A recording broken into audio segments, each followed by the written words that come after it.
বাচ্চাদেরকে প্রথমে এরকম একটা লেখার জন্য বোর্ড দিন, যাতে তারা খুব সহজে ফুল অঙ্কন করতে পারে বা বিভিন্ন চিত্র অঙ্কন করতে পারে। আবার চাইলে যেন তারা মুছে ফেলতে পারে।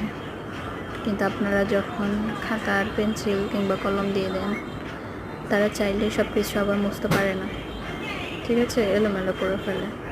বাট এই বোর্ডগুলোর মাধ্যমে তারা খুব সহজে যে কোনো চিত্র অঙ্কন করতে পারে এবং খুব মজা পায়। তাই বাচ্চাদেরকে না বকে এরকম জিনিসগুলো কিনে দিন, ওদের হাতে তুলে দিন, দেখবেন ওরা মজার ছলে যে কোনো কিছু অঙ্কন করবে, অনেক খুশি হবে। আমার বাচ্চাকে যখন আমি এটা কিনে দিই, ও তো দেখে অনেক খুশি, ঠিক আছে। এরপর আমি ওকে ছোট ছোট বিভিন্ন ফুল, পাতা, পাখি, ফল, বিভিন্ন জিনিসের ছবি এঁকে দেখায় আর ও অনেক খুশি হয়, ঠিক আছে। আপনারা চাইলে এরকম করতে পারেন, আপনাদের বাচ্চাগুলো অনেক খুশি থাকবে। আর বাচ্চাদের পড়াশোনা, জীবনে পড়াশোনাগুলো যাতে শুরু হয় খুব আনন্দের সাথে, এটাই।